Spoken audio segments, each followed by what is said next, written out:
All right, Wayne, quick, and then we're going to start moving around the room because there are a lot of people who want Good question. I think for too long we've had an aura of preciosity around artists and separated. And what Anna was doing this morning, she was telling stories, and we have to tell more and more and more of the stories because that's where the public value is. More people hear the stories, they come to understand, oh, that's a real live artist who's a real live human being and not precious. And I think that's important. Great. Okay, right here in front. Yeah, I'm Randy Rosenbaum. I'm with the Rhode Island State Council on the Arts, and while I am not as old as Wayne Lawson, very few people are.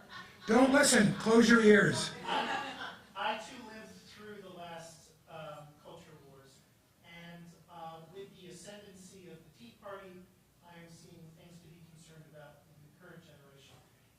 For me, it's certainly the funding, the money, but it's also for me a concern about artists who create thoughtful work, work that other people might find challenging or even objectionable. And I'm wondering, as this community of Tea Partiers and others rises, how communities can prepare to engage in the discussions, the battles, the questions, the communication that needs to take place to preserve the role of particularly challenging and thoughtful work. Maybe Barbara, from an advocacy standpoint. Well, I honestly believe that Wayne gave most of the answers in the context of his description of preparing his council, preparing trustees, preparing board members, and I really do believe that. I believe that before a work ever is going to be shown to the public, that those people who will need to stand for it need to be comfortable and ready and understand it themselves and do that. We had one of the first grants we did in Animating Democracy was to the Jewish Museum, and it was a grant that brought Mirroring Evil to the Jewish Museum, a show that included busts of Mengele, Lego concentration camps, Chanel-packed poisons, and I have to say that the Jewish Museum, Norman Kleeblatt, had done everything possible to prepare that museum and its trustees, its staff, its docents for what turned out to be a very, very controversial exhibition. And they stuck to their game, and they stuck to their principles throughout the process. And they came through. I mean, nobody liked them. The art world didn't like it, and the Jewish world didn't like it. Nobody liked it. And yet they came through having achieved all the goals that they set out. So take that to a community level. And it means beyond your trustees and beyond your staff, it really means mayors and public officials and business leaders and thought leaders that also come to want to hold on to the fact that our community is a community in which this can happen. And the best example of that, probably in terms of organizing, came from Charlotte, North Carolina, when Angels in America created so much controversy that folks were voted off the city council, and the arts community organized with others to move people back onto the city council because they said, we want to be the star of the South. We are the new city of the South, and we do not want to be understood as a closed community with old values, and they organized to do that. So I think that it really is a matter of education. So the advocacy is, on the back side, you're reactive. And I guess the best work you can do is the work that happens before you're faced with that. Cheryl, and then Kimi. Yeah, I'm of an age as well. God.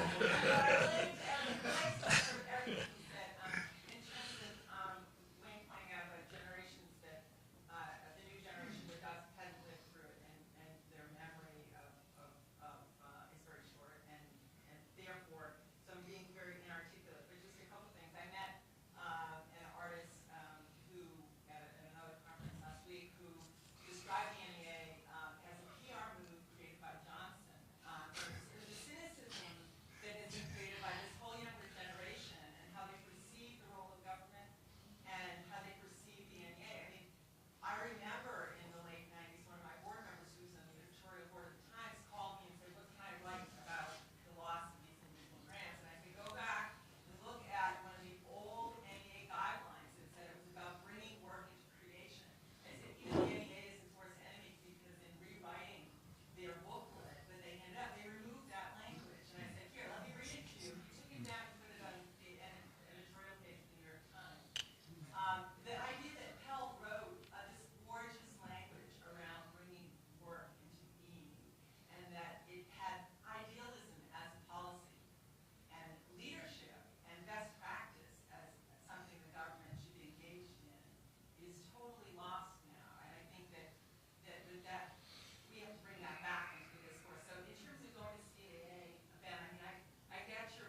Kim, I think you had your hand up next. Yeah, and it really is just kind of participating in this conversation about advocacy, and really trying to, we think about this as a larger ecosystem. I certainly think this CAA, using that as one platform is important. Yeah. I think all of the kinds of organizations we're running, sorry, I'm counting from Creative Capital, Yeah. or mentioning Yeah.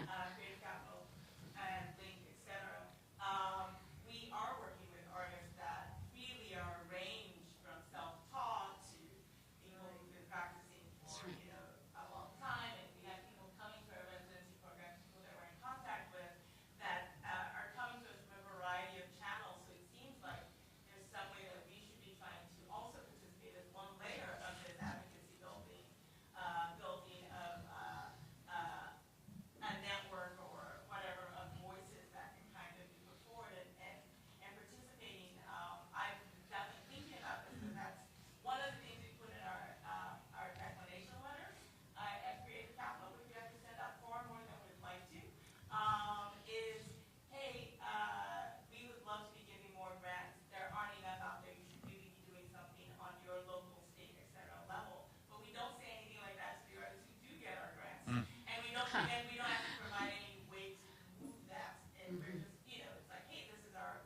toss out to advocacy, but really trying to figure out what that actually means and do something and do it in network with others. I think is where we need to be moving to. Great, thank you. Okay, we'll go here. Yes. Jen Williamson with the Patriots Arts Center, and yes, Tim Hall, who's on the I just came there right at the end of that, so I wasn't like there in the heat of the moment, but I definitely think that the advocacy flame and have been carrying it forward. And to give you some examples, in Los Angeles and Santa Monica in particular, I'm on the Arts Commission in Santa Monica, and we recently created a $20,000 fellowship for individual artists. And the way that we got to that was a big advocacy campaign of facilitating multiple. We created a master plan for the city, and in that process of developing the master plan for our arts community, the vision, we convened the artists, convened the public on a consistent basis over a whole year. And we also, one of the main things that we asked for, well, let me just back up and say one of the challenges of getting artists to participate in advocacy is not that they're not willing, they're totally willing. It's giving them the message to communicate. And Jerry Yoshitomi, I think you might know who he is, fantastic consultant in our area. His thing is capture the meaningful stories. Anna's thing was perfect for that. It's like, just ask your audience for the meaningful stories that they've had at your venue, and use those every time you go up and speak in front of your city council, or every time you're speaking. Those are the things that hook people.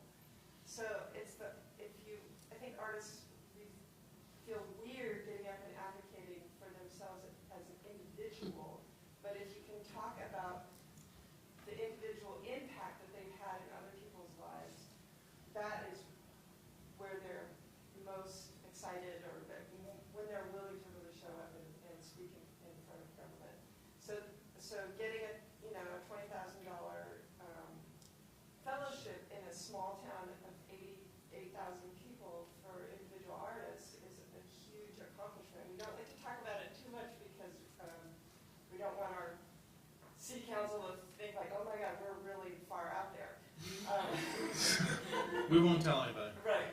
And then in the larger LA region, I'm a member on the board of Arts for LA, which is another fantastic advocacy effort that is really grounded in a lot of digital resources. And so we're in Henry Jackson's district. He was one of the people who helped to get the $50 million in the Stimulus package. Yes, because we were able to, using email, get thousands of people to write to him and everybody else, and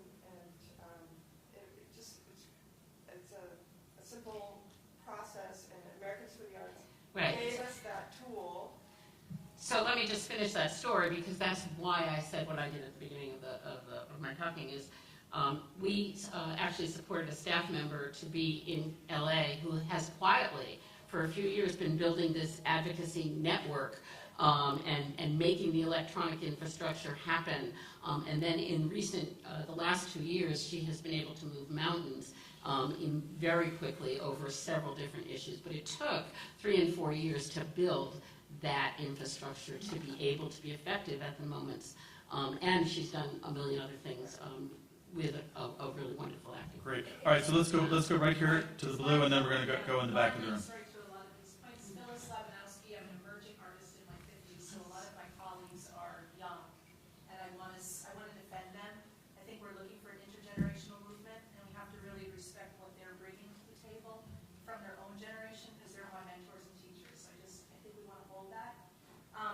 I am an arts organizer and art worker in Western Massachusetts. I'm in Barbara's neighborhood, and we're stuck in the funding and funding cycle. You know, just when people were coming out of the woodwork to organize this summer, then my job gets cut. Another, community-based grassroots organization, trying to get stuff going, get some monies, get some stuff going, their job gets cut. So there's this funding on funding, and we're not getting the support at the local level to keep the trajectory going. So what we're doing is we're wasting the resources, because we're constantly in crisis and constantly reorganizing and starting back up. And so I just wanted to put that out, where, what kind of support will help us to get and maintain the traction to keep ourselves organized. Because what happens is then there's discouragement, people go back and come forward, they go back, funding and funding. It makes people crazy. That's a very good observation. So trying to coalesce with people and then give them the resources that they actually need to go Trying to forward. stay together.